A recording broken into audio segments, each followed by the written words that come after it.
Makanya owner itu karena mereka kontrol dari supply-nya itu banyak, itu bisa menaikkan harga saham itu dengan mudah.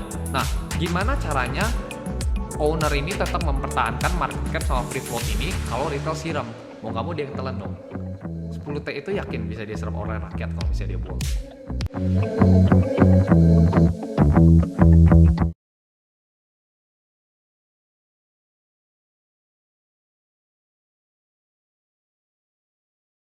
Oke deh. Oke deh, thank you banget Ken udah bisa datang ya, walaupun malam-malam ya. Iya. Sekarang kita mau bahas sesuatu yang lagi hype-hype-nya banget nih. Ya. Apa nih Ken? Ya punyanya Konglo lah. Iya, punya salah satu kan? Konglo yang lagi listing, yang lagi IPO nih. Oke, sini gue jelasin dulu ya CDIA itu apa. CDIA itu apa sih sebenarnya? CDIA itu perusahaan investasi infrastruktur yang bagian dari Chandra Asri Group. Nah, dia itu bekerja sama Eco Group dari Thailand. Nah, CDIA ini berinvestasi di sektor-sektor strategis. Misalnya tuh kayak energi, terus di air juga ada, terus pelabuhan, penyimpanan, serta logistik juga ada. Nah, oke. Dari sini gue mau tanyain lu nih Ken, sebagai orang awam, orang investor retail lah, orang investor retail lah. CDIA itu di mata lu nih sebenarnya apa sih?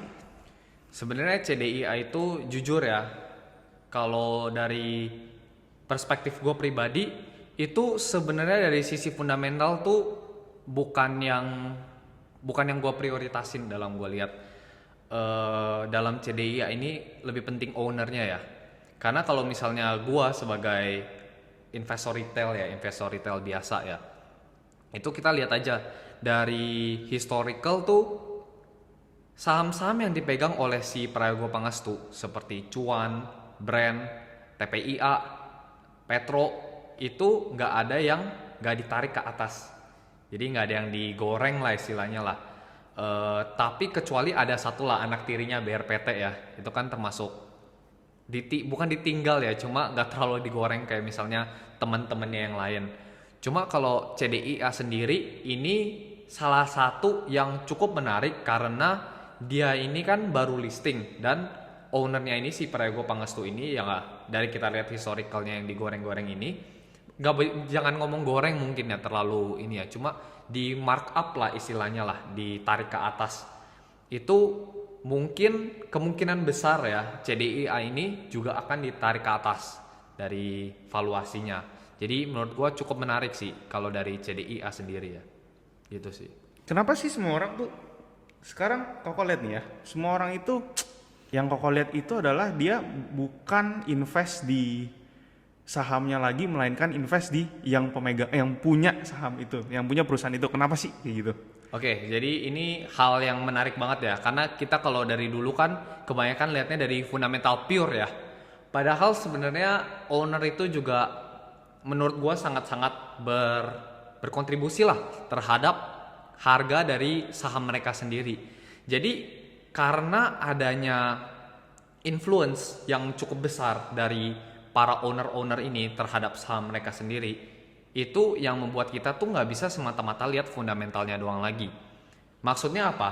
Jadi kalau misalnya kita lihat kayak misalnya saham Brand, Petro, Cuan, dan segala macam teman-temannya yang lain ya, itu kan saham-saham yang dipegang oleh konglomerat. Jadi misalnya juga Pani ataupun kita bisa lihat DSSA itu juga.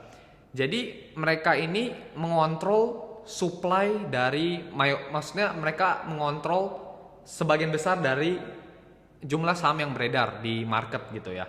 Nah, ketika mereka si owner-owner ini itu bisa mengatur atau mengkontrol supply ini dengan baik, itu juga bisa menaikkan harga dari saham mereka ini. Kita kenapa nggak boleh lihat fundamental doang? Jadi ada beberapa owner itu yang mereka misalnya retail merasa ini under value, mereka beli, itu kan akan menaikkan harga dari saham tersebut. Tapi karena mereka merasa bahwa gue nggak lihat jangka panjang gitu, ini harga udah naik, udah digoreng, tanda kutip udah dinaikin oleh retail gitu, mereka langsung buang. Jadi kalau kayak begitu retail mau paksa harga ini untuk naik gitu. Mereka merasa fundamental ini baik, ini akan naik gitu. Mereka coba untuk membeli saham ini, akhirnya nggak naik-naik karena ownernya buang-buang terus. Nah, kalau misalnya ada owner yang misalnya mereka tuh mengontrol supply tersebut dan mereka tidak membuang, malah mereka ngumpulin balik saham-saham mereka, itu ya berarti sejalan dengan otak retail. Bukan sejalan dengan otak retail, kita kan pasti maunya harga sahamnya kita naikkan. Nah, owner tersebut ada beberapa yang mau harga saham mereka naik, ada yang mau malah exit aja di market gitu loh. Nah, kalau misalnya ada owner yang mau menaikkan valuasi saham mereka, itu ya kita bisa melihat terrealisasi. Bahkan walaupun fundamental itu tidak searah atau teknikal itu tidak searah, yang dimana fundamental sama teknikal itu kan dua-duanya mengattract yang namanya flow.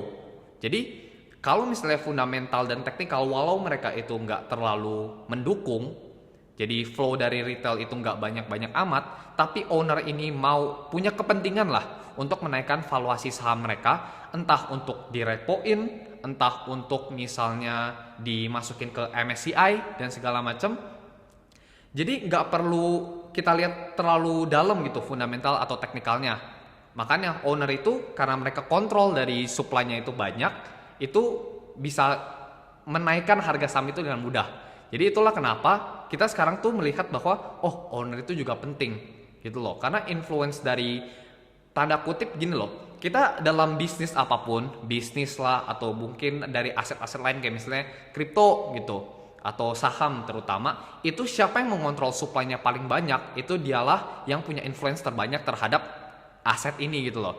Jadi let's say gue punya emas paling banyak di dunia ini. Let's say gue mengontrol 98% dari emas yang beredar di dunia ini.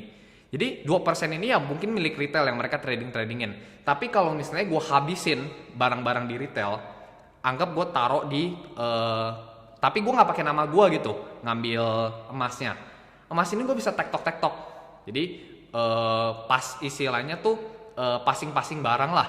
Jadi gue punya emas gitu, gue jual ke misalnya Richard, gue jual harga 3 juta, Richard jual ke gue 4 juta, gue jual ke dia 5 juta. Secara market kita lihat kalau misalnya di aplikasi saham kita itu harganya kelihatan naik, padahal sebenarnya kita passing barang doang. Nah, kalau kita misalnya gue punya kepentingan untuk menaikkan harga emas ini dan retail itu bisa melihat kepentingan gue adalah untuk menaikkan harga saham itu untuk ini. Nah, mereka bisa ikut nyemplung gitu loh. Ya udah, gue beli dikit aja, ikutin kepentingan dia. Ketika kepentingan dia udah selesai, ya udah sama-sama bareng-bareng exit gitu. Jadi owner itu cukup penting untuk kita lihat, maksudnya kepentingannya tuh apa gitu. Jadi nggak bisa semata-mata kita kayak dulu lagi ya. Mungkin bisa works ya kalau emang si owner ini sama sekali nggak campur tangan, nggak jual barang atau nggak nelen barang lagi. Kalau misalnya kita lihat dari fundamental doang atau teknikal doang, yang dimana itu digerakkan oleh retail doang, mungkin masih worth gitu. Kita gak usah lihat kepentingan owner itu apa. Tapi kalau misalnya owner ini campur tangan dalam saham mereka itu kita bisa maksudnya lihat dari kepentingan owner juga, nggak bisa semata-mata lihat fundamental atau teknikal doang. Nah, itulah kenapa melihat kepentingan owner tuh sekarang tuh cukup penting selain fundamental dan teknikalnya gitu. Owner dan ownership kan ya, bukan Iya. cuma misalnya owner terus dia cuma pegang 30% gitu. Iya, itu benar juga. Jadi ada juga beberapa saham ya. Ini gue nggak mau nyebut nama sahamnya, cuma 99% itu dimiliki oleh retail.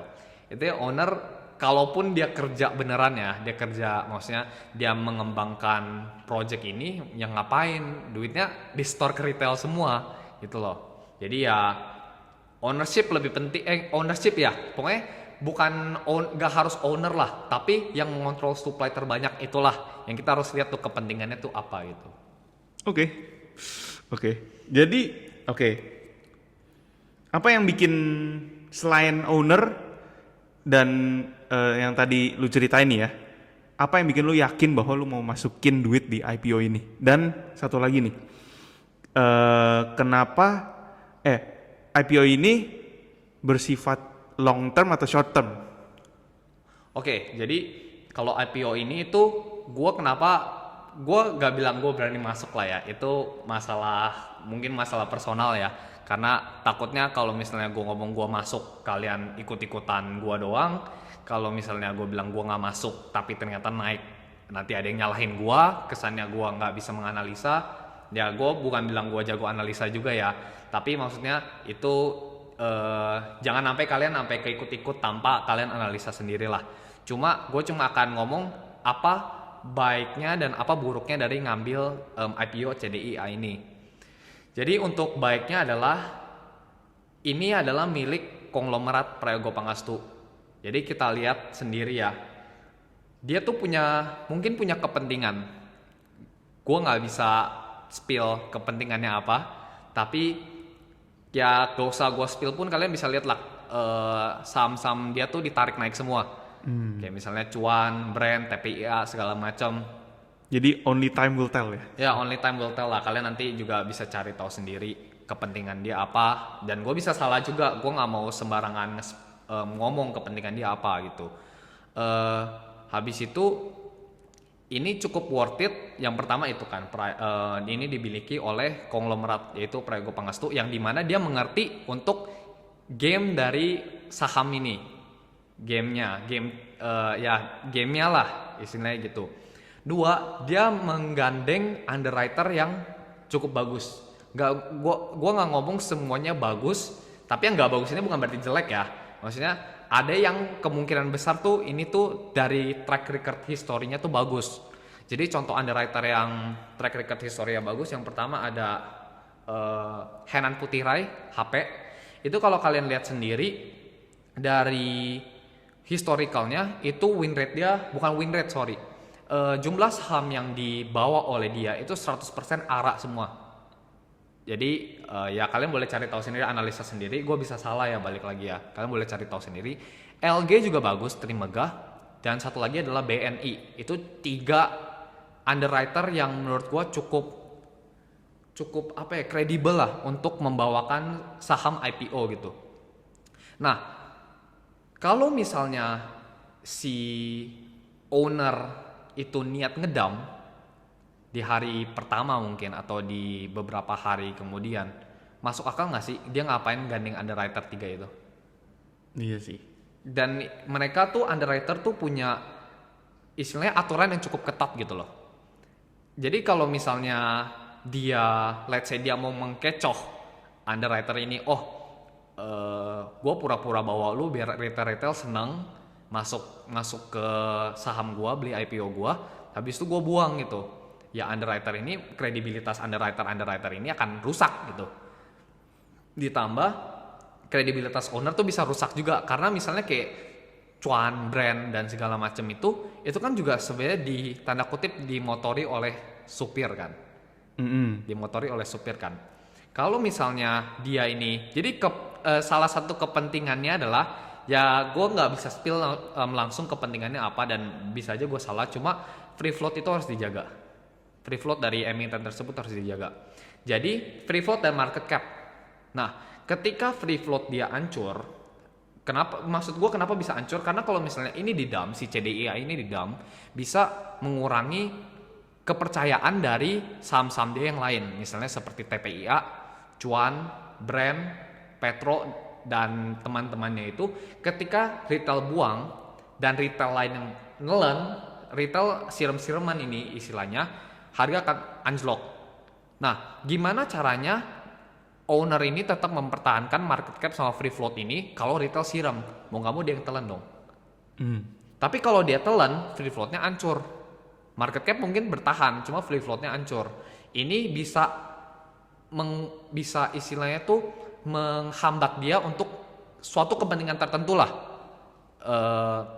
Tapi akhirnya adalah CDIA ini kalau misalnya dia dump, itu dia menghilangkan 2 kredibilitas. Pertama, kredibilitas dari underwriternya, di mana underwriter itu pasti nggak mau kredibilitas mereka hancur. Yang kedua adalah nama dia sendiri, nama owner itu sendiri. Jadi 2 itu adalah salah satu alasan di mana kemungkinan besar ini nggak akan di-dump. Dan ada lagi di mana dia itu cuma ngeluarin 10% dari kepemilikan si CDIA ini. Jadi 10% ini kalau emang dia niatnya ngedam, itu gak mungkin dia ngasih 10% doang. Karena 10% ya let's say 10%. Dia plus ini ya, dia ada lock up period 8 bulan sampai 12 bulan ya. Itu pokoknya Phoenix Power. Jadi ada 2 kepemilikan dari si CDIA. Yang pertama itu dari TPIA. TPIA itu megang 66%. 66,6% dari CDIA ini. Sisanya dipegang oleh Phoenix Power 33,34%. Nah, si retail ini yang dapat 10% itu diekstrak dari TPIA, 6%-nya TPIA dan 3%-nya 3,3%-nya si Phoenix Power. Keluarlah 10% dari retail ini. Mereka di lock up period ada 8 bulan sampai 12 bulan. Jadi, ketika retail ini 10% let's say, dia bagiin ke masyarakat let's say 5%-nya nomini. Let's say nomini. Mereka buang 5%, let's say mereka goreng-goreng di arak, tarik ke atas. Itu sampai 20 T misalnya. Dari awalnya kan retail tuh dikasih 2 T kan, mau nyetor dana 2 T kan. 2 T dia goreng sampai 20 T. 5% ini buang, 5% itu berarti 50% dari kepemilikan 20 T itu ya. Jadi 10 T. 10 T itu yakin bisa diserap oleh rakyat kalau misalnya dia buang. Pertama itu, 10 T itu belum tentu bisa diserap gitu loh. Kalaupun diserap dengan harga rata-rata berapa? Apakah ketika itu kan 10 T kan awalnya paper kan? Iya, benar. Dijadiin cash dibuang ke rakyat, emang masih 10 T secara cash kan belum tentu gitu. Lebih. Kan? Pasti lebih gitu. Pasti lebih kecil 10 T dari paper dijadiin cash gitu. Karena nggak mungkin 10 T paper jual ke market nggak menggerakkan dari harganya, pasti harganya ikut turun. Jadi on cash itu pasti dapatnya dikit. Menurut gue worth it gak sih dapat beberapa T ini tapi dia kehilangan kredibilitas, Reputasi juga ya. ya reputasi, dia menghancurkan reputasi underwriter. Ya mungkin dia tidak mungkin saja dia tidak perlu memikirkan kredibilitas dari underwriter ini, tapi underwriter kan juga mikir kan. Dia pasti ada mengeluarkan peraturan-peraturan di mana biar kredibilitas underwriter atau kredibilitas mereka ini sendiri itu tidak terancam. Jadi kalau misalnya dia akhirnya amit-amit ngedam, dia udah buang kredibilitas, dia juga bisa merusak saham-saham dia yang udah dikeluarkan seperti TPIA, Cuan, Brand, Petro dan segala macam. Jadi kemungkinan besar tuh tidak akan didam. Tapi bukan berarti tidak akan didam 100%, 100% tidak akan didam gitu loh. Mungkin ada celah-celah yang gua nggak tahu, yang kalian mungkin nanti kalau di kolom komentar bisa tulis.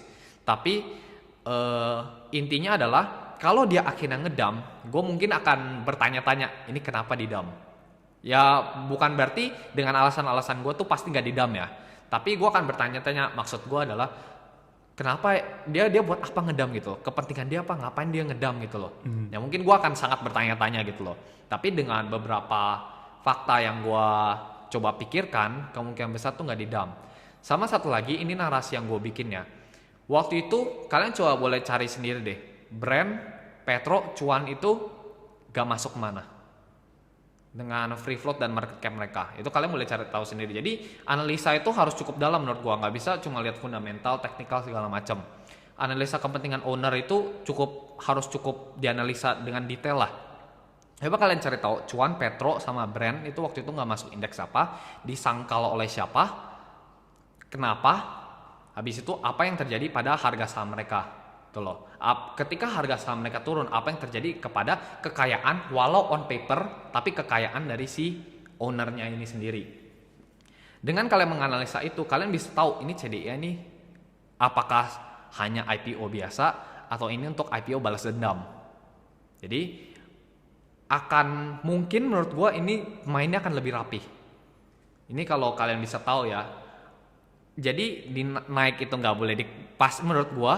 Ini naik itu nggak akan dikasih terlalu kencang, turun itu nggak dikasih terlalu kencang juga. Jadi dia ini akan main lebih rapih, di mana akhirnya bursa efek kita itu tidak istilahnya tidak menghambat dari mungkin goal si owner ini. Tapi maksud gua adalah waktu itu kan ya kalian tahu lah itu tiga saham tersebut kenapa nggak bisa masuk ya kalian cari tahu sendiri. Tapi intinya adalah ya kalian bisa analisa sendiri lah, maksudnya ini CDI niatnya buat apa. Terlalu bullish. Iya, balik lagi ya, bukan saran investasi, kalian mau beli analisa sendiri. Tapi juga maksud gue adalah Kalian nggak bisa lihat cuma CDIA rame beli cetek, nggak bisa gitu loh. Karena mungkin dengan analisa gue yang seperti ini, ternyata di sana ada perspektif yang berbeda yang mengecoh gue sebenarnya malah. Jadi gue belum tentu 100% benar gitu loh. Tapi mungkin kalau gue akhirnya salah, gue akan sangat bertanya-tanya, ini tuh kenapa dibikin seperti ini gitu loh. Gitu sih. Jadi CDIA ini cukup menarik, tapi ada satu buruknya. Kan tadi pertanyaannya adalah kenapa ini worth untuk diinvestasikan. Gue nggak bakal bilang ini worth atau enggak, tapi kelebihannya adalah yang tadi, tapi buruknya adalah ini sebenarnya lebih ke intuisi aja ya. Feeling. Iya, a bit too good to be true. Iya. A bit too good to be true sebenarnya. Karena kadang-kadang too good to be true, tapi tetap bisa true juga. Jadi gini deh, kita misalnya lihat kayak misalnya Bitcoin, 4 tahun cycle, itu tiap kali naik. Tapi kalau kita misalnya balik lagi track back ke 18.000, yang dimana kita udah paham nih siklusnya tiap 4 tahun sekali dia bullish. Ada halving juga. Kita kalau di track back 4 tahun sebelumnya, kita juga akan mikir ini too good to be true gak sih? Misalnya kita ditarik balik nih ke 18.000, harganya masih 18.000 lagi. Kita juga akan berpikir bahwa ini too good to be true gak sih? Tapi naik-naik juga, akhirnya naik-naik juga gitu loh. Jadi CDIA ini mungkin sometimes ya sebagai intuisi kita ya, itu juga mengatakan bahwa maybe ini too good to be true gitu. Tapi bisa aja beneran, it is true gitu loh. Tapi ya balik lagi ya, buruknya adalah dari misalnya cuan petro brand yang semua harganya naik tinggi, itu agak bikin feeling dimana nggak bisa terlalu percaya gut feeling kita di mana ini tuh akan naik gitu loh. Jadi ya sometimes kita harus hati-hati juga karena maksudnya history itu belum tentu terulang gitu loh. Jadi ya kalian harus analisa dengan dalam sendiri. Jadi kalau misalnya saat pertama kali IPO ya kemungkinan akan naik karena kredibilitas dari underwriter juga. Tapi kalau misalnya setelah IPO ya tolong analisa dengan mendalam gitu loh. Nggak bisa semata-mata kalian lihat dia dapat dana 2,3 T, 1,5 T untuk bisnis yang ini, bisnisnya yang ini, 800 M itu untuk bisnisnya ini gitu. Kalian cukup analisa fundamental doang. Tapi kalau misalnya akhirnya buang barang juga, ya kalian nilainya habis juga. Jadi maksud gue adalah ini yang gue kurang suka. Gue tidak membenci ya, tapi ini yang gue kurang suka dari para fundamentalis sama teknikalis. Mereka tuh terlalu cinta sama satu aliran. Jadi ini pernah gue bahas juga di video sebelumnya. Jadi kalian itu sebenarnya harus lebih ke kayak mosaic theory. Jadi ada puzzle-puzzle tuh kalian cocokin satu-satu. Ini tuh art loh. Kalau misalnya emang saham Indonesia itu seobjektif itu 1+1 sama dengan 2, ya semua orang untung gitu loh. Iya benar. Ya kan? Kalau misalnya fundamental itu udah pasti benar, 1+1 sama dengan 2, ya fundamental akan terus berjaya gitu loh. Jujur aja deh, di saham Indonesia emang fundamentalis berjaya. Kita jujur-jujuran aja. Teknikalis emang udah pasti berjaya di saham Indo. Kalau misalnya lagi perang-perang juga ada support, kalian dijebolin terus kan? Ya kan? Kalau lagi bullish-bullishnya kalian kira resisten kuat, kalian jual, tembus juga kan resistennya. Jadi maksud gue adalah puzzle itu harus dikonek-konekin gitu loh. Dari misalnya top down analisis, kalian lihat makronya gimana, atau misalnya kalian lihat kepentingan owner tuh apa, kalian lihat fundamentalnya apa, teknikal itu harus puzzle. Nggak bisa ngomong fundamental ngatain teknikal, lu salah, teknikal ngatain fundamental, lu salah gitu. Misalnya fundamental BRI turun terus nih harganya, fundamental serok terus, diskon. Saat misalnya harga makin anjlok, teknikal akan ngatain fundamentalis, lu ngapain beli di harga segitu, akhirnya nyangkut kan. Sedangkan ketika di harga murah tiba-tiba rebound saat fundamentalis dapat average price yang bagus, tapi dia belum breakout gitu. Fundamental akan ngatain teknikal, lu ngapain nunggu breakout? Gue ya udah cuan dapat harga diskon segini. Padahal sebenarnya tuh ya kalian nggak bisa kayak gitu, nggak bisa fundamental pure, technical pure, kecuali emang terserah ya. Sebenarnya balik lagi ya kalian mau gimana. Cuma kalau menurut gue pribadi nggak bisa fix gitu loh.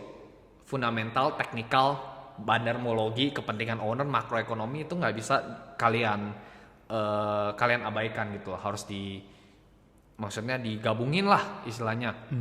Jadi balik lagi ya ke pertanyaan tadi ya, untuk baiknya ya untuk kredibilitas itu, dan juga mungkin ada goal dari CDI ini ditarik harganya ke atas. Tapi kalau untuk buruknya ya sebenarnya lebih ke intuisi aja. Is it too good to be true? Jadi gitu sih kalau pandangan gue tentang CDIA ya. Oke, berarti nggak ada yang namanya invest atau trading buat saham ini. Maksudnya di hold jangka panjang atau jangka pendek juga di saham ini nggak ada ya? Sebenarnya kalau investasi itu kan definisi orang beda-beda ya. Iya. Investasi ada yang selama dia balik ke intrinsic value dia TP, atau selama dia secara growth itu masih bagus ya tahan terus walaupun dia udah nyampe nilai intrinsik dia nih, tapi nilai intrinsik dia akan grow terus. Growth investor akan tetap maksudnya tetap akan menahan saham ini. Itu kan perbedaan value sama growth investor ya. Kalau misalnya investasi juga time frame-nya orang beda-beda. Ada yang investasi itu maksud dia adalah 10 tahun ke atas. Ada yang investasi itu 2 sampai 3 tahun. Ya beda-beda gitu loh. Tapi kalau misalnya intinya adalah di saham Indo adalah mau invest tuh menurut gue pribadi bisa. Tapi time frame-nya tuh harus ditentukan. Gak bisa yang gini deh. Sebenarnya ya kalau emang mau diinvestasi sampai mohon maaf sampai meninggal, sampai kita meninggal itu kita tetap pegang saham ini, hampir nggak ada perusahaan yang begitu. Karena perusahaan tuh pasti ada mentoknya. Ada beberapa saham-saham di Indonesia, perusahaan-perusahaan itu udah membagikan dividen 100%. Payout ratio mereka 100%. Artinya apa? Mereka udah nggak bisa grow lagi. Perusahaan mereka tuh nggak bisa grow lagi, makanya mereka membagikan 100% ke pemegang-pemegang sahamnya. Kalau misalnya mereka masih membagikan let's say 20%, 30%, kan itu berarti persen sisanya itu untuk retain earnings untuk pembiayaan operasional mereka kan. Ya mungkin itu masih bisa grow. Tapi at some point perusahaan tuh pasti ada titiknya di mana dia tidak grow. Kalau misalnya ada perusahaan yang maksudnya tidak grow sama sekali, maksudnya ada perusahaan yang grow seumur hidup, coba ya sebut satu itu. Coba sebut satu yang dari let's say dari 1800 sampai sekarang perusahaannya masih ada dan masih grow dengan pesat gitu. Coba sebutlah kalau ada. Tapi kebanyakan ya mereka mungkin masih ada di sini tapi nggak bisa grow sebanyak itu. Sedangkan lo investor pasti carinya yang grownya cukup tinggi dong. DCF aja balik lagi ya gue nggak mau sok, maksudnya bukan sok lah, nggak mau terlalu menunjukkan bahwa gue jago fundamental segala macam, no. Tapi kalau misalnya DCF sendiri setahu gue ya, kalian kan juga tahu kan kalau misalnya saham itu yang kalian cari dan grow dengan bagus itu di atas GDP negara. Jadi DCF itu a lot of assumption lah, dari discount rate-nya, WACC-nya, habis itu misalnya growth percentage-nya.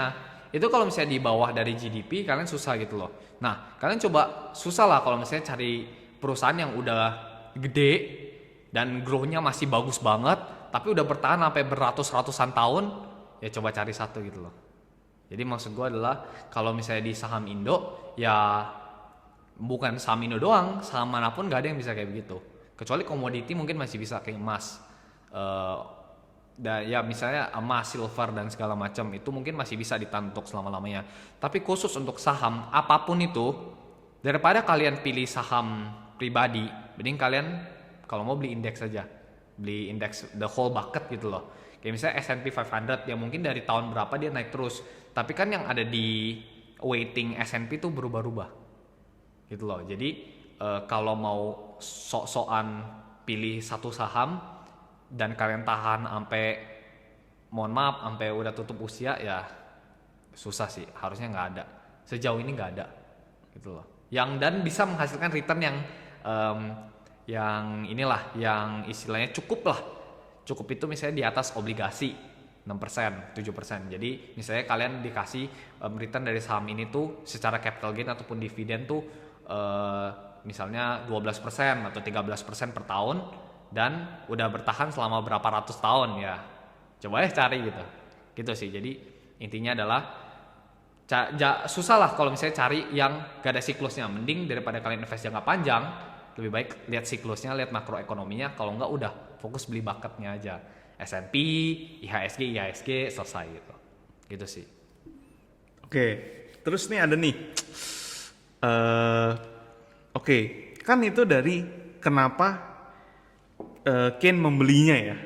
kenapa Ken mau membeli saham tersebut gitu kan. Iya, betul. Nah, kalau dianalisa kayak gini nih, kalau ditanyain kayak gini nih, Iya.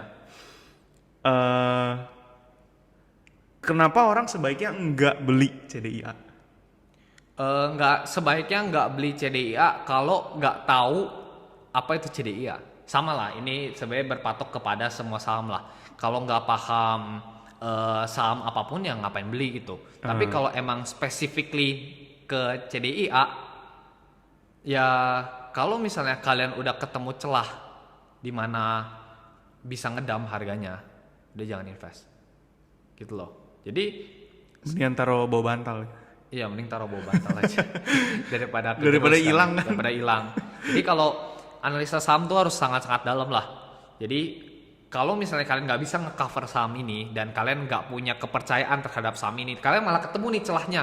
Oh, ini bisa ngedam, dan tolong juga tulis di komentar ya, karena gue juga kepo gitu kalau misalnya ada celah untuk si CDI ini dam. Tapi kalau misalnya emang ada celah tersebut, menurut gue ya gak usah diinvest, udah pasti lah. Ya kita semua tahu lah, ngapain kalau misalnya udah ketahuan, oh ini bisa berujung buruk, ya udah gak usah diinvestasikan gitu. Jadi intinya gitu aja sih, sama ke gut feeling lah. Kalau kalian emang, balik lagi ya, investasi kan harus objektif berdasarkan logika dan data ya. Tapi kadang-kadang tuh intuisi tuh plays a role gitu loh. Jadi kadang-kadang tuh bahkan kita udah analisa ini mendalam, tapi dalam hati kita tuh wah ini kayak nggak ada yang bener, kayak ada yang nggak bener, dan beneran jadinya nggak bener. Walau kadang-kadang ini beberapa orang tuh, beberapa investor profesional itu ngomong bahwa ini tuh bias, tapi kadang-kadang tuh it works juga gitu loh. Jadi kalau emang kalian bener-bener kayak merasa wah ini ada yang nggak bener nih, ini ada yang nggak bener nih, ya udah gak usah diinvestasikan. Apalagi kalian sampai nggak bisa tidur, ya lebih parah lagi. Jadi gitulah menurut gua. Kalau kalian punya hal-hal tersebut, lebih baik jangan ambil CDIA. Dan ini apply to semua saham IPO sih. Jadi kan banyak saham yang akan di IPO kan ya. Tiba-tiba IPO-nya banyak banget nih bulan ini. Ya kalian harus hati-hati memilih lah gitu.